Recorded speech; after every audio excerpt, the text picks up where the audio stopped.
उपस्थितीमध्ये काय चालत नाही.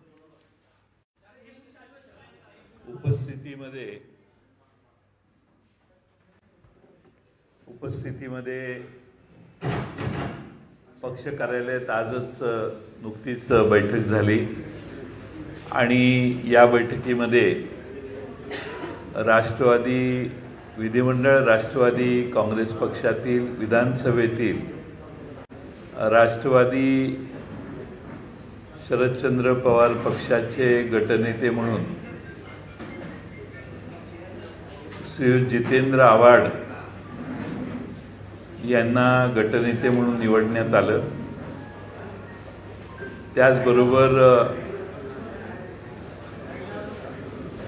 राष्ट्रवादी विधानसभेतील राष्ट्रवादी शरदचंद्र पवार पक्षाचे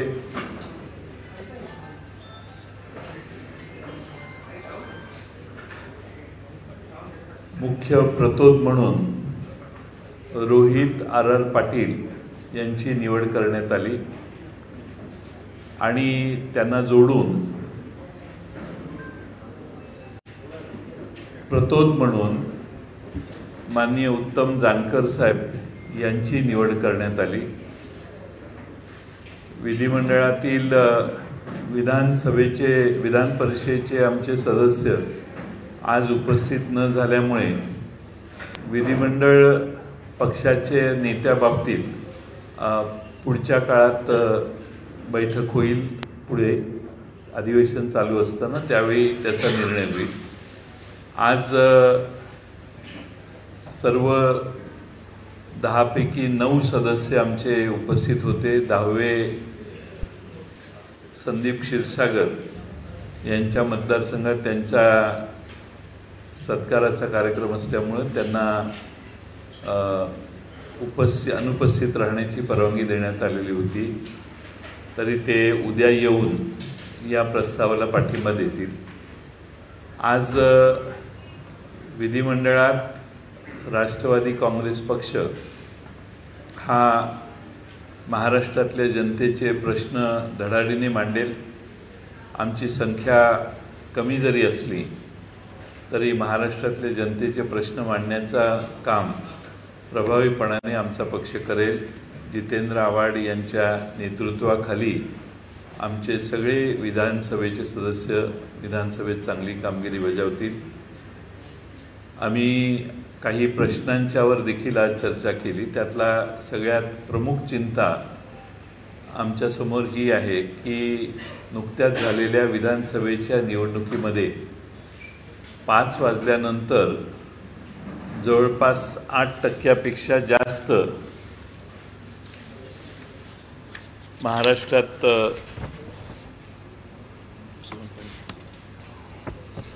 महाराष्ट्रामध्ये मतदान वाढलेलं आहे आणि मतदान झाल्यानंतर या ठिकाणी जर एवढ्या मोठ्या प्रमाणात जर मतदान वाढत असेल तर ही चिंतेची बाब आहे आणि त्यामुळं या बाबतीमध्ये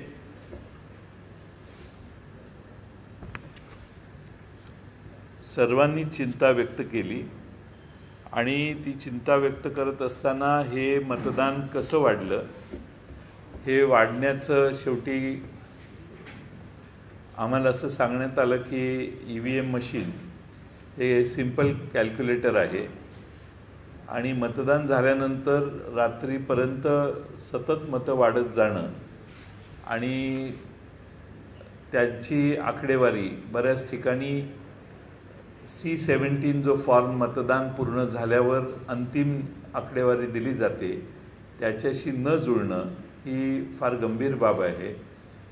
आमच्या या निवडून आलेल्या सदस्यापैकी श्री उत्तम जानकर यांनी त्यांच्या मतदारसंघात मरकडवाडी या ठिकाणी त्यांनी म्हणण्यापेक्षा जनतेने एकत्रित येऊन निर्णय घेतला आहे की असं होणार नाही. जे मतदान झालं आहे ते निवडून आलेले उत्तम जानकर साहेब यांच्या मतदारसंघात मरकडवाडीने ठरवलं की आपण पुन्हा मतदान करू. मंगळवारी ते मतदान दिवसभर होईल आणि आपल्या चॅनेलसमोर मीडियासमोर त्याची मतमोजणी देखील होईल. त्यांचा गावातल्या लोकांचा असा दावा आहे की एवढी मतं विरोधात जाऊच शकत नाही.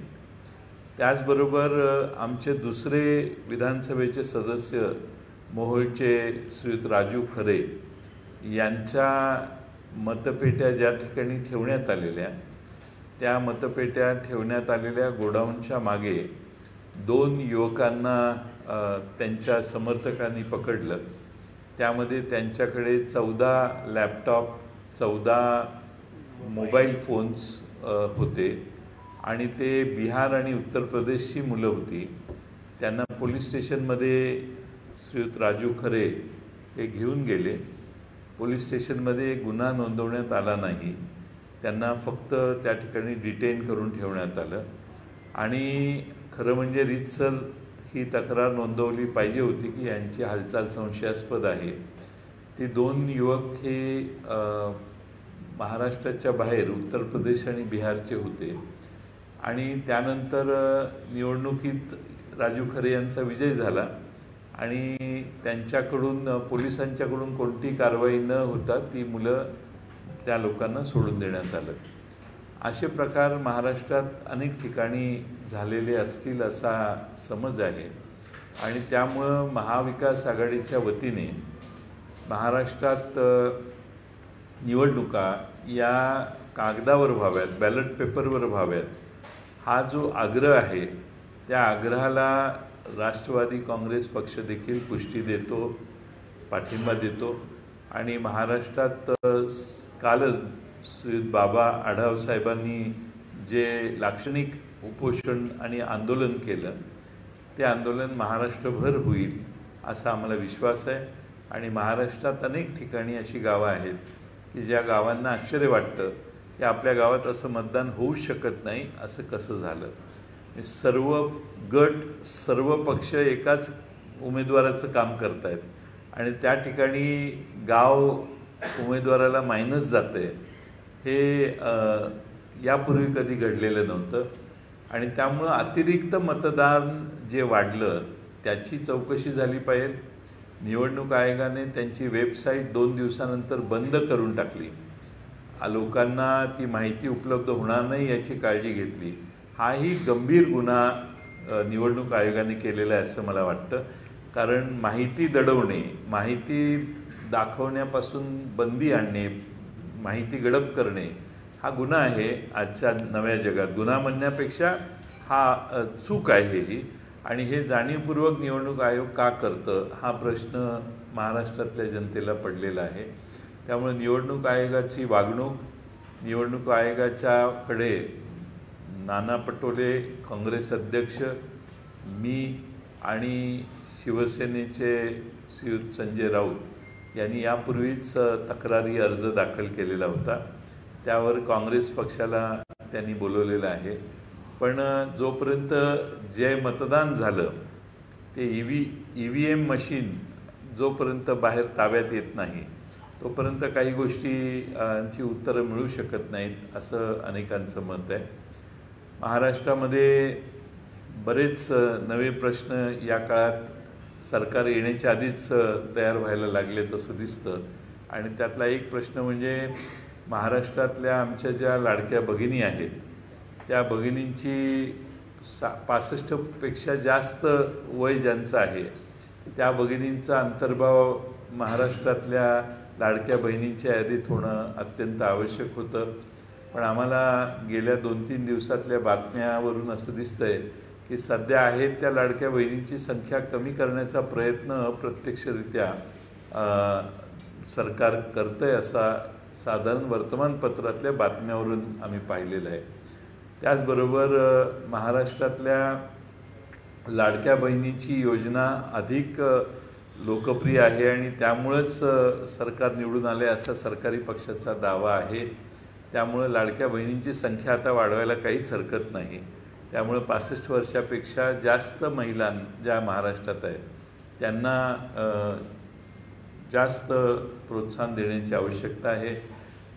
1500च्या ऐवजी 2100 रुपये करण्याचा निर्णय माननीय मुख्यमंत्री महोदय तत्कालीन यांनी जाहीर केलेलं आहे, म्हणजेच महाविकास आघाडीचं धोरण आहे. तेही 2100 रुपये आता नव्या वर्षात 1 जानेवारीपासून सरकार चालू करेल अशी महाराष्ट्रातल्या तमाम आमच्या लाडक्या बहिणींना अपेक्षा आहे. त्याचबरोबर महाराष्ट्रातले जे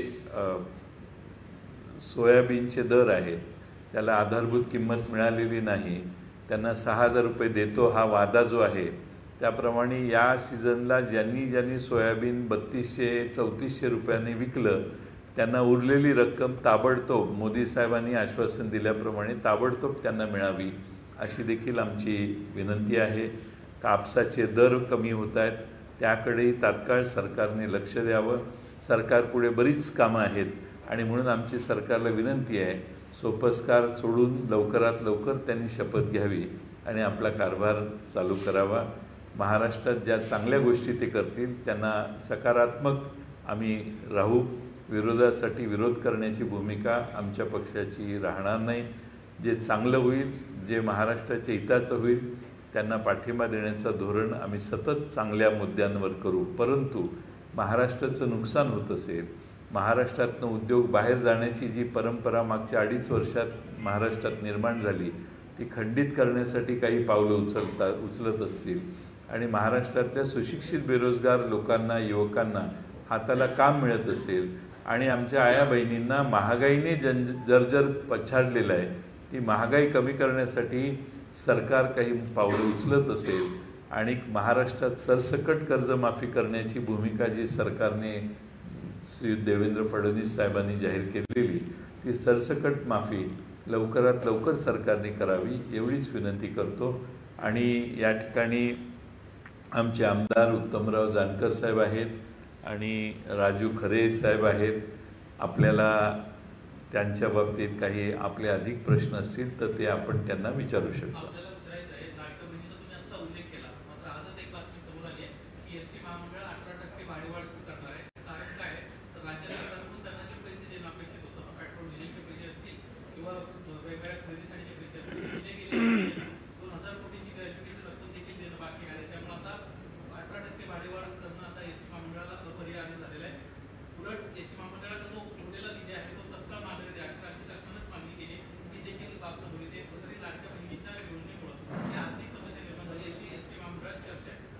तुम्ही गैरसमज करून घेताय. राज्य सरकार श्रीमंत आहे, राज्य सरकारकडे भरपूर पैसे आहेत. एस टी महामंडळाला ताबडतोब शपथविधी झाल्यावर पहिला निर्णय होईल की एस टी महामंडळाला सर्वच्या सर्व पैसे दिले जातील.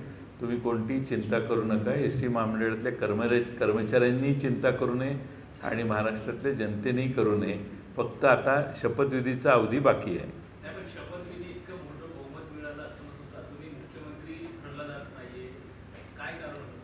हे बघा, आमचा पराभव झाला आहे. आम्ही त्यांच्या कारणात जाणं लोकांनाही बरं वाटणार नाही. आम्ही त्याबद्दल काही कॉमेंट करू नये. त्यांनी 5 तारखेला शपथ घ्यावी, 15 तारखेला घ्यावी, नाही तर पुढच्या महिन्यात घ्यावी. ही फॅक्ट आहे की आमचा पराभव झाला आहे. त्यामुळं त्यांचे शपथविधी का लांबतोय का नाही याविषयी मी तुम्हाला त्या दिवशी काल पुण्यातही सांगितलं. या आमची मेजॉरिटी आली असती तर आम्हाला 26 तारखेच्या आतच शपथविधी घ्यावा लागला असता, कारण राष्ट्रपती, राज्यपाल आणि न्यायालय हे आमच्या बाजूने उभा राहील का याच्याबद्दल अनेकांना शंका आहे. मला नाही आहे पण अनेकांना आहे. त्यामुळं महाराष्ट्रातल्या नियम इकडच्या बाजूला वेगळे, तिकडच्या बाजूला वेगळे, पण मला त्याबद्दलही काही म्हणायचं नाही. आमची संख्या मर्यादित आहे महाराष्ट्रात. महाविकास आघाडीचे आणि मित्रपक्षांचे म्हणून एक 57 आमदार निवडून आलेले आहेत.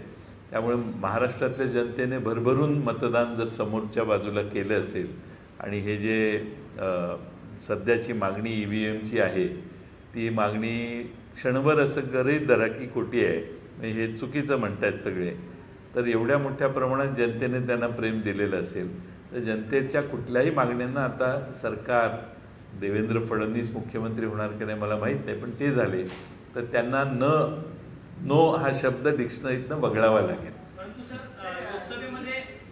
लोकसभेमधला जो काही महायुतीचा पराभव झाला आणि तुम्हाला तुमच्या पार्ट्यात 31हून अधिक जास्त आमदार दिले त्यावेळेस तो निकाल तुम्हाला मान्य होता. परंतु आता विधानसभेला मात्र ही विपरीत परिस्थिती निर्माण झाली, हा निकाल मान्य नाही असा आरोप सत्ताधारी लावतो. चांगला प्रश्न आहे हा. लोकसभेला निर्णय झाल्यानंतर महाराष्ट्राच्या आधी हरियाणा आणि जम्मू काश्मीरची निवडणूक झाली. हरियाणाला 100% विजय होईल असं वाटत असताना तिथं पराभव झाला. महाराष्ट्रात आणि झारखंडमध्ये महाराष्ट्रात आमचा पराभव झाला. आम्हाला खात्री होती की आमचाच विजय होईल. आम्हालाच नव्हे तर महाराष्ट्रातल्या वेगवेगळ्या भागातल्या जनतेला देखील हा निर्णय मान्य नाही. आता आपण जे म्हणताय की आम्हाला आत्ता वाईट वाटायला लागलेलं आहे कारण आमचा पराभव झाला, तर मरकडवाडीला उद्याच 30 लोक जनतेतनं मतदान करणार आहेत. त्यावेळी मरकडवाडीचा निकाल काय येतो आहे त्यामध्येही आपल्याला थोडंसं कळेल. आणि राजू खरेंच्यासारखे प्रसंग अनेक ठिकाणी झालेले आहेत. पोलिसांनी त्यांचीच तक्रार घेतलेली नाही, त्यांनी त्यांच्या समर्थकांनी पकडलेली लोक ही त्या ठिकाणी पोलीस केसच रजिस्टर झाली नाही. तर त्यामुळं या अशा गोष्टी घडल्यामुळं आम्ही म्हणतोय. आणि एक उमेदवार म्हणजे 1.5 लाखाने विजयी झालेले आहेत आणि त्यांचे पूर्वज हे 30 आणि 35 हजारांनी पण निवडून आलेले नव्हते. म्हणजे लीड काही लोकांचे लीड 30,000चे 1.5 लाख झालेले आहेत.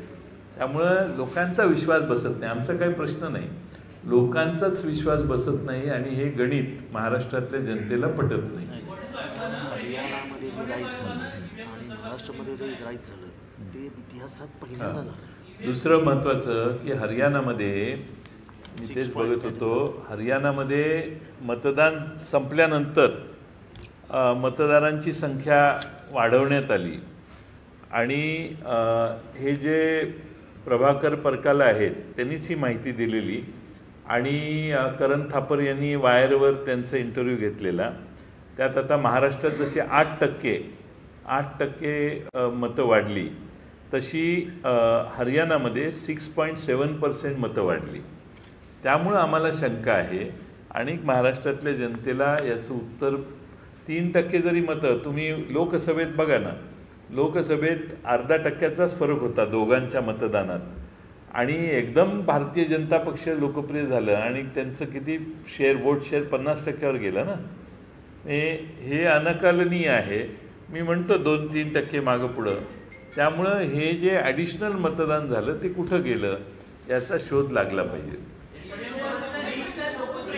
5 लाख आणि 47 लाख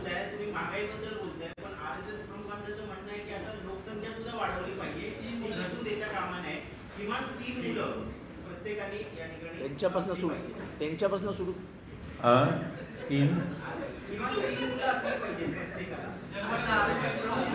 नाही. आता RSS प्रमुखांचं आदर हे सरकार ठेवेलच. त्यामुळं ज्या अजितदादांनी महाराष्ट्राच्या विधानसभेत कायदा आणला की 2पेक्षा तिसरं मूल झालं तर जिल्हा परिषद, पंचायत समिती, नगरपालिकेला उभा राहता येणार नाही.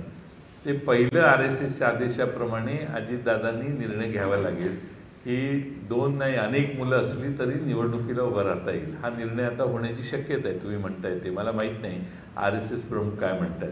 परंतु 2 मिनिटं सगळ्यात महत्त्वाचा मुद्दा की 2019ला जे मतदान होतं त्यामध्ये 2024 लोकसभा 2019 टू लोकसभा 2024 5 लाख मतच वाढली. आणि 2019 नंतर 2024च्या लोकसभेनंतर विधानसभेपर्यंत महाराष्ट्रात 46 लाख मतं वाढली. म्हणजे फॅमिली प्लॅनिंग वगैरे सगळं मोडून या जनरेशनने 18 वर्षापूर्वी जे उपद्व्याप झाले त्याचा 46 लाख लोकसंख्या वाढली असं त्याचा अर्थ होतो. 46 लाख मतदान वाढले कसे हा प्रश्न आहे ना. लोकसभेनंतर ॲडिशनल मतं आली. मतदार यादीत घोळ आहे त्यासाठी आम्ही तक्रार यापूर्वी केलेली आहे. मतदार यादीमध्ये 10, 15, 20, 30 हजार मतं वाढवण्यात आलेली आहेत असंही आमच्या निदर्शनाला आलं आहे.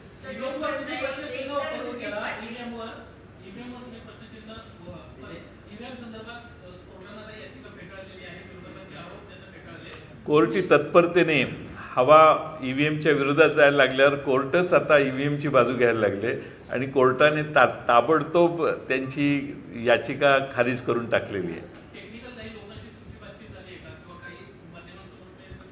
अनेक टेक्निकल लोक वेगळ्या प्रकारे सांगतायत, त्याचे हळूहळू एकत्रीकरण करतायत. हळूहळू या सगळ्या गोष्टी पुढे येतील.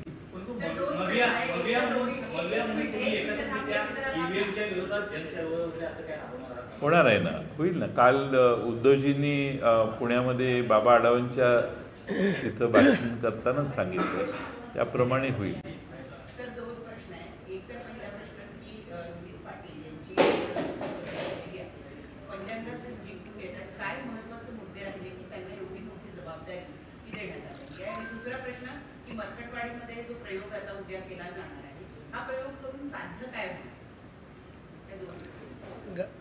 मरकटवाडीमध्ये आम्ही प्रयोग करत नाही, गाव प्रयोग करते. आमचा काही संबंध नाही. गावानेच ठरवलं की हे शक्य नाही आणि हे असं कसं झालं म्हणून गाव करते. आता गावाने निर्णय केल्यानंतर समजा त्या मूळ झालेल्या मतदानात आणि याच्यात बराच फरक आला तर त्याचा अर्थ असा होईल की गावोगावी हेच झालेलं आहे आणि गावातला असंतोष चव्हाट्यावर मांडण्याचं काम मरकटवाडी महाराष्ट्रात करेल. त्यामुळे साध्य अनेक गोष्टीत आता आम्हाला माहिती आहे की निकाल लागला आहे, सर्टिफिकेट घेऊन लोक उद्या शपथी सभागृहात घेतील, परंतु महाराष्ट्राच्या मनात ज्या गोष्टी आहेत त्या व्यक्त होत आहेत आणि हे पहिल्यांदा भारतात घडतं की लोक स्पष्टपणानं सांगतायत. एक, रोहित पवार हे आराराबांचे चिरंजीव आहेत, रोहित पाटील, आणि रोहित पाटील हे अतिशय प्रभावीपणानं काम करतील असा आम्हाला विश्वास आहे. आणि संसदेमध्ये विधिमंडळामध्ये आराराबांनी चांगलं काम केलेलं. आमचे जे सगळे उमेदवार आहेत त्यात मी, जितेंद्र आव्हाडजी, नारायण बाबा आणि रोहित पवार हे मला वाटतं आम्ही चौघेच रिपीट झालेले आहोत आणि पहिल्यांदा निवडून आलेले सर्व उरलेले आहेत. आणि मला वाटतं की आम्ही ही मुद्दामून तरुणाला जबाबदारी दिली आहे, पण त्यांना मार्गदर्शन करायला उत्तमराव जानकर पण त्यात बरोबर त्यांच्या काम करतील. झारखंडमध्ये ताई 1% मतं वाढली. जम्मू काश्मीरमध्ये पण 1% वाढली.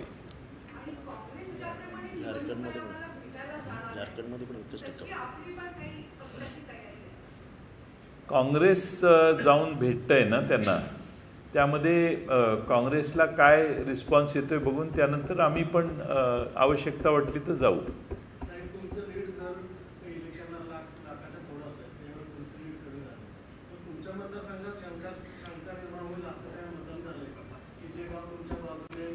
माझ्या मतदारसंघात अशी गावं आहेत की त्या गावात विरोधी कोण कामच करत नव्हतं, तरी तिथं मी मायनस आहे. गावात 2 पार्ट्या आहेत, दोन्ही पार्ट्या माझं काम करत होत्या. 3 पार्ट्या आहेत, तिन्ही पार्ट्या माझ्यात काम करत होत्या. 4 पार्ट्या आहेत, त्यातली 4थी पार्टी माझ्यात प्रवेश केलेली आहे. अशा गावात ती 700 मतं मायनस आहेत. त्यामुळे लोकांना थोडंसं आश्चर्य वाटते, लोकांना शंका वाटते आणि त्यामुळं लोक अस्वस्थ होती. मला बरीच कार्यकर्ते आमचे भेटले. पण ठीक आहे, आता शेवटी ज्या ठिकाणी आमचे निवडून आलेले उमेदवारच तुम्हाला सांगतायत, राजू खरे आणि उत्तम जानकर साहेब, तर त्यामुळं अनेक गावात, माझ्याच मतदारसंघात नाही पण बऱ्याच गावात ही परिस्थिती आहे. साधारणपणे आम्ही सर्व मतदारसंघात सर्वे केलेले, सर्वे एकदा नाही केलेले, कन्सिस्टंटली 4 वेळा केले. आणि काही ठिकाणी आम्ही एक्झिट पोल पण कंडक्ट केला. तर त्याचे जे आकडेवारी आहे ती जर बघितली तर त्यामध्ये लोकसभेला एकाही असेंब्ली सेगमेंटमध्ये आमच्या चुका झाल्या नव्हत्या, नॉट अ सिंगल %. पण आता प्रचंड सर्वे वेगळा आहे आणि मतदान वेगळं आहे. त्यामुळं अगदी लाडक्या बहिणीचा परिणाम असेल तर जवळपास 28 ते 30% बहिणींना आम्ही विचारलेले त्यांचे ओपिनियन, तरी देखील फरक आहेत. आणि हमखास निवडून येणाऱ्या ज्या जागा होत्या आमच्या, त्या जवळपास 42-43 जागा होत्या.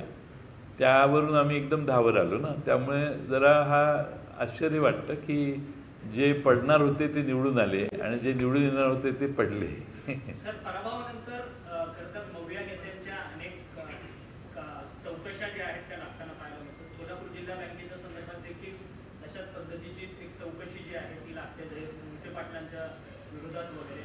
काय सांगाल? कारण की मोहिते पाटलांनी स्वतःच्या मतदारसंघामध्ये तरी चांगल्या प्रकारे गड राखलेला होता 4 आमदार. एवढा प्रचंड विजय युतीला मिळालेला असल्यामुळं आकस ठेवून किंवा बदल्याची भावना घेऊन किंवा जुन्या केसेस उलगडून त्यांच्या मागे लागण्याचं काम किमान देवेंद्र फडणवीस करतील असं मला वाटत नाही आणि ते करणार नाहीत अशी आमची अपेक्षा आहे. शेवटी राजकारणात माणसांना मतं व्यक्त करण्याचं स्वातंत्र्य असतं.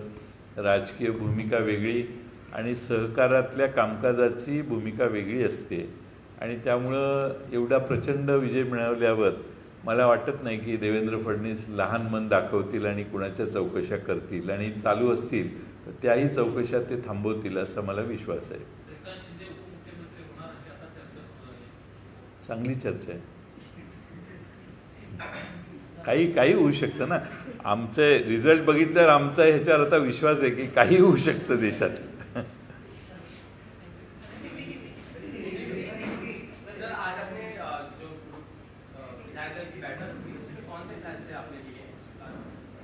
हमारे राष्ट्रवादी शरद चंद्र पवार पार्टी की बैठक आज हुई. उस बैठक में हमारे राष्ट्रीय अध्यक्ष आदरणीय पवार साहब थे, कार्याध्यक्ष सुप्रियाताई सुले जी थी. उन्होंने उनके सामने हमारी जो विधिमंडल की सदस्यों की बैठक हुई उसमें हम ये विधानसभा में हमारे गुट के जो प्रमुख रहेंगे वो हमारे विधानसभा के नेता करके जितेंद्र आवाड़ जी, डॉक्टर जितेंद्र आवाड़ जी, इनका नाम को सबने सम्मति दी है. और साथ में हमारे प्रतोद चीफ विप के नाते रोहित पाटिल रहेंगे और प्रतोद के नाते उत्तम जानकर साहब रहेंगे. और हमें पूरा यकीन है कि ये हमारी टीम बहुत अच्छी तरह से लोगों के सवालों को सामने रख के महाराष्ट्र की विधानसभा में काम करेंगे.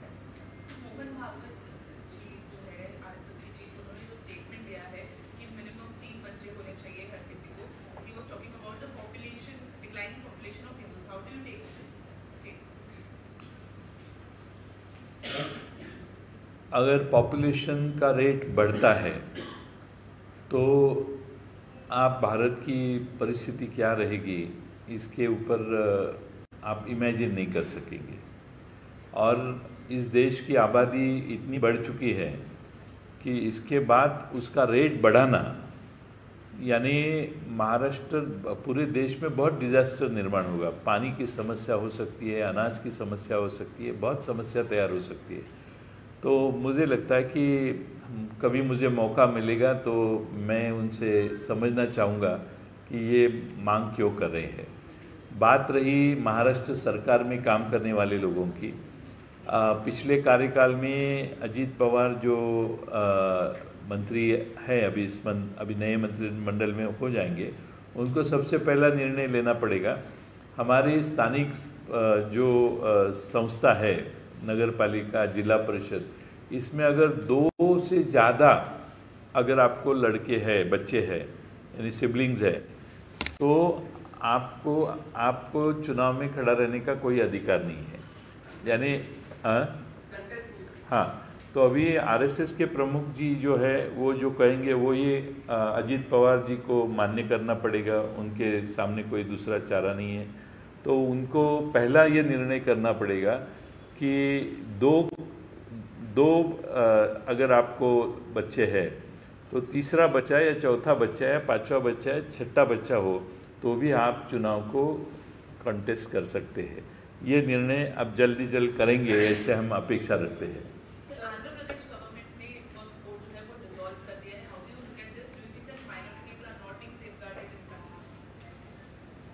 I don't know what is the background for them to take that decision. I need to know. I will study and tell you about it. Sir, विश्व हिंदू परिषद जो जिस तरीके से नारे चले, एक है जो सिख है, कटेंगे तो कटेंगे, उस नारे को भी लेकर वो समरसता अभियान चलाना चाहते हैं। उन्हीं नारों को आगे लेकर पूरे साल भर तकरीबन वो रथ यात्रा निकालेंगे, पद यात्रा होगी और लोगों तक फिर उस नारों को लेके जाने वाले।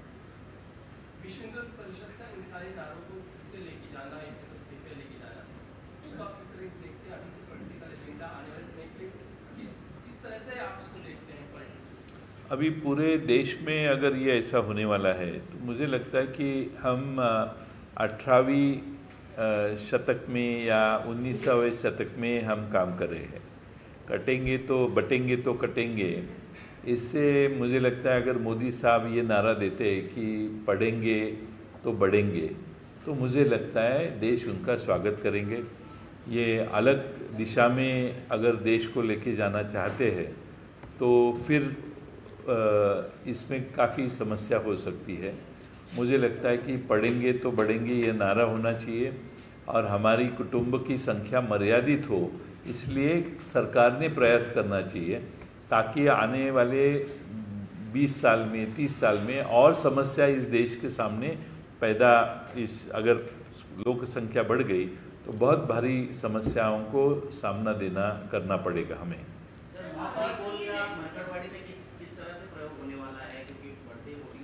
मरकड़वाड़ी ये गांव मालछिरस तालुका में है, वहाँ हमारे उम्मीदवार चुन के आए हैं, लेकिन गांव के लोग कह रहे हैं कि ये हमें मंजूर नहीं है, इतने कम वोट हमारे कैंडिडेट को हो ही नहीं सकते। इसलिए गांव ने ऐलान किया है कि मंगलवार को परसों उनके गांव में वोटिंग होगी, बैलेट पे होगी। बैलेट पे वोटिंग जो होगी उसकी काउंटिंग सबके सामने, मीडिया के सामने होगी और वो जो निर्णय होगा वो सामने रखेंगे वो लोगों के। उनका प्रयास ये है कि जो महाराष्ट्र में अभी वोटिंग परसेंटेज बढ़ गया, यानी 8% से महाराष्ट्र में 5 बजे के बाद में नंबर ऑफ़ वोट्स बढ़ गए, या तो ये जो शंका निर्माण हुई है लोगों में। हमारे यहाँ राजू खरे नाम के हमारे दूसरे गायक हैं, उनके जो काउंटिंग ईवीएम मशीन थे उस गोडाउन के पीछे 2 लोग उन्होंने रात को 3:30 बजे उनको लोगों ने पकड़ा। उनके पास 14 लैपटॉप थे, 14 मोबाइल फ़ोन्स थे और उनको पुलिस के हवाले कर दिया। तो पुलिस ने कोई कार्रवाई नहीं की, पुलिस ने से सादी एफआईआर भी दर्ज नहीं की और बाद में काउंटिंग होने के बाद उनको छोड़ा गया। तो ये बच गए, ऐसा लोग कहते हैं कि अगर उनका कार्य पूरा होता तो ये भी गिर जाते। तो इसका मतलब ये है कि ऐसी हेराफेरी अनेक मतदार संघ में हुई होगी, ऐसा एक शक लोगों में है।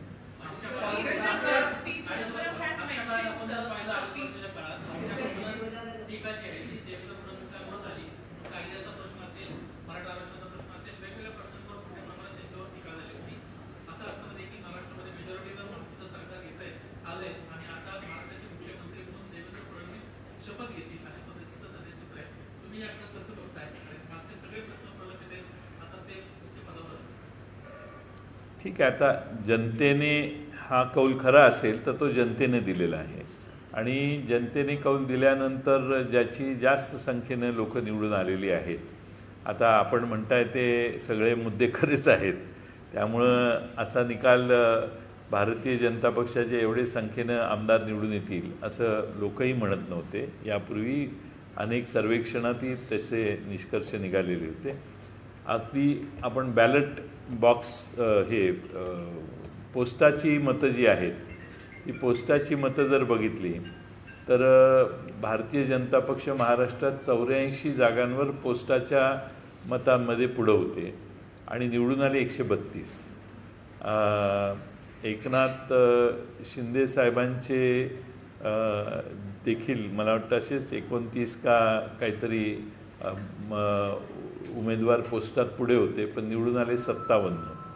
अजित पवारांचे देखील काहीतरी 12 का 25 ठिकाणी त्यांचे पुढे होते, निवडून आले 41। या उलट शिवसेना उद्धव ठाकरे पक्षाचे जवळपास 58 ठिकाणी पुढे होते, निवडून आले 20. काँग्रेसचे देखील काहीतरी 47 ठिकाणी का काही पुढे होते, निवडून आले 20. आणि काँग्रेसची परिस्थिती आणि राष्ट्रवादीचे देखील आमचे 40 का 43 ठिकाणी पोस्टात आमची पुढे होते, निवडून आले 10. त्यामुळे हा फरक देखील महाराष्ट्रातल्या जनतेने लक्षात घेतला पाहिजे. सर, गुलाबराव पाटील म्हणतात की अजित पवारांना जर सोबत घेतलं नसतं तर आमचे देखील अर्थात शिंदेचे देखील 100हून अधिक आमदार जे आहेत त्या निवडणुकीत निवडून आले असते, असं त्यांनी सूचक विधान केलं. गुलाबराव पाटील बऱ्याच वेळेला खरं बोलतात.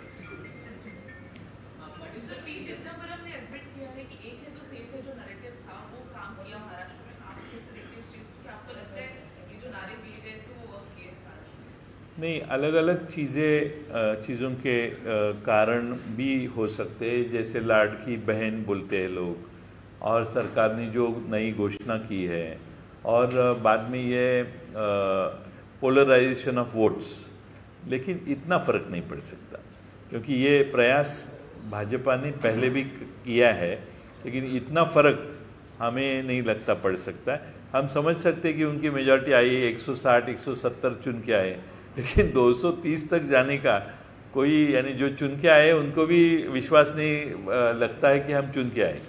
ये सबसे बड़ी समस्या है. कुछ जो चुन के आए उम्मीदवार है वो उन्होंने मुझे कहा, अभिनंदन किया, तो वो बोले थैंक यू, लेकिन हमें मालूम नहीं इतना कैसे वोट मिले. यानी आज की मीटिंग में आप लोगों ने विरोध में भी एजेंडा रखा हुआ है, खासकर जो आप कह रहे हैं कि कैलकुलेट नहीं, हमने चिंता जताई है कि 5 बजे के बाद में शाम तक 8% वोट कैसे बढ़ गए, वो उनका अकाउंटिंग ही नहीं है. और ये जो हमारी वेबसाइट है चुनाव आयोग की, वो भी बंद की गई. तो इसका मतलब यह है कि कुछ हाइड करने का प्रयास इलेक्शन कमीशन कर रहा है. 17C के कई आंकड़े अभी यहाँ पे डोंबिवली कॉन्स्टिट्यूंसी में 23 जगह 17C के आंकड़े और एक्चुअल वोटिंग जो काउंट हुआ वो नहीं मिलते. ऐसे बहुत महाराष्ट्र में कॉन्स्टिट्यूंसीज हैं.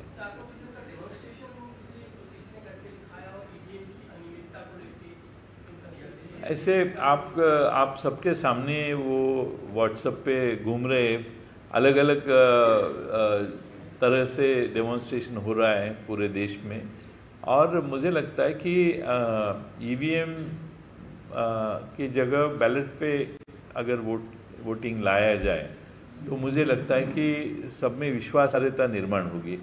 अगर लोगों का विश्वास ही नहीं है ये सिस्टम पे तो वोटिंग परसेंटेज भी कम हो जाएगा. आगे हम कैंपेन करते हैं कि ज़्यादा से ज़्यादा लोग वोट करने को आइए, लेकिन अगर वोट जिसको दिया है वो कहाँ जाता है वोट ये समझता नहीं है, उसमें शंका निर्माण होती है, तो लोग वोटिंग करने को भी कम आएंगे और चुनाव लड़ने को भी कम आएंगे. राष्ट्रीय स्तर पर इस तरह के आंदोलन को शुरू करने की कोई अभी से शुरुआत मुझे मालूम नहीं है राष्ट्रीय स्तर पे क्या होगा, लेकिन महाराष्ट्र में अलग अलग पार्टियां अभी आगे आ रही है और इसके ऊपर आंदोलन छेड़ने की बात कर रही है. शायद सब इकट्ठा बैठ के आंदोलन हो सकता है. सरकार का 5 तारीख को शपथ ग्रहण समारोह, सरकार के साथ आप मिलकर चलने की होगी या फिर विरोध की भूमिका होगी, क्योंकि सरकार ने कई सारी दोनों ने अब तक अपने एजेंडा में रखा हुआ है, लाडली बहना पैसे बढ़ा देने का मामला हो, किसानों का मामला. जो अच्छे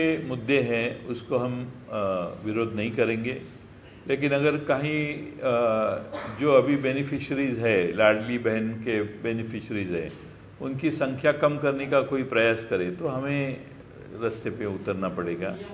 और नियम बदलने की कोई दूसरी फिल्टर लगाने की कोशिश हुई तो वो लाडकी बहन को फंसाने का आरोप भी हो सकता है उनके ऊपर.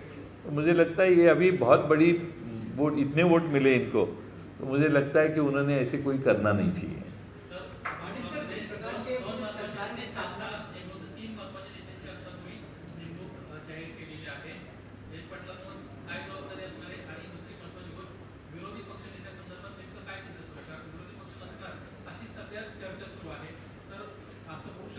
किंवा आणखी काही वेगळं पाहिलं नाही? माहीत नाही मला. विरोधी पक्ष नेत्यांचे होण्याच्या बाबतीतली संख्या जी आहे ती असं दिसतं की आमची पूर्ण होत नाही एका पक्षाची. आणि मला वाटतं की सत्तारूढ पक्षाचं मन मोठं असलं तर त्यांनी एक विरोधी पक्ष नेमायची तयारी दाखवली तर सभागृह तरी व्यवस्थित चालेल. आणि राहता राहिला प्रश्न माझा, मी आहे तिथंच आहे.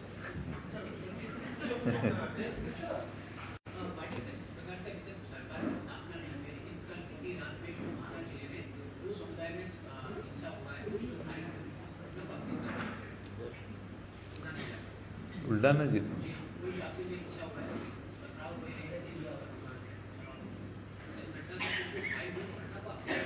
नहीं, मुझे मालूम नहीं एग्जैक्टली क्या हुआ. हमारे बुल्ढाना के कोई कार्यकर्ता ने फ़ोन करके कुछ बताया नहीं.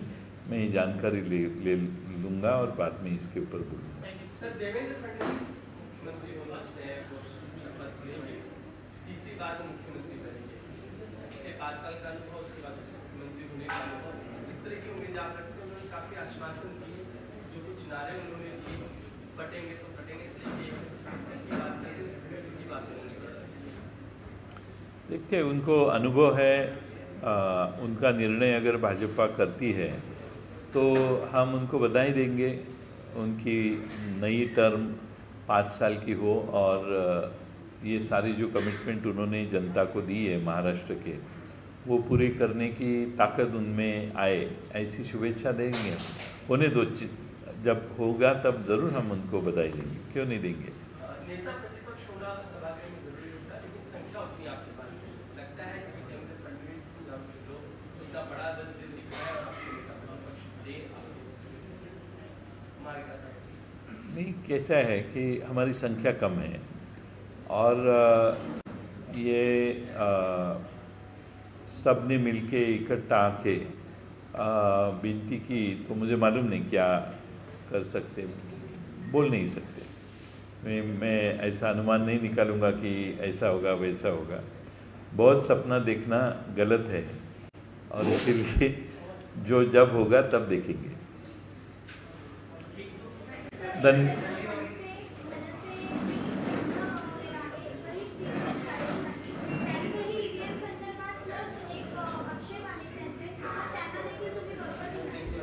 आम्हाला लोकशाही वाचवण्यासाठी ज्यांना ज्यांना या EVMच्या बद्दल, वापराबद्दल, निवडणूक आयोगाच्या वर्तणुकीबद्दल, निवडणूक आयोगाने केलेल्या निर्णयांबद्दल, निवडणूक आयोगाने ज्या पद्धतीनं इलेक्शन आचारसंहिता नावाची जी गोष्ट असते, ती आचारसंहिता नावाची गोष्ट अस्तित्वातच नव्हती.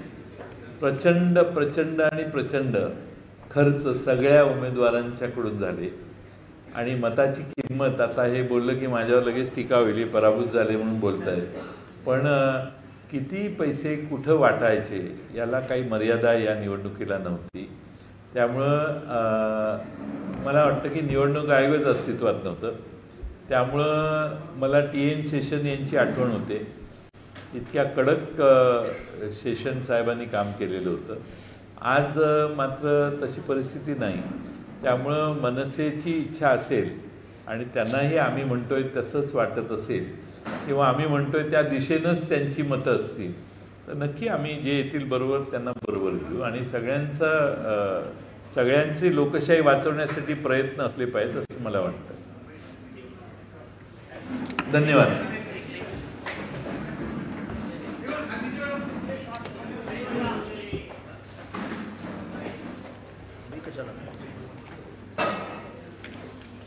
तुम्ही गेले का?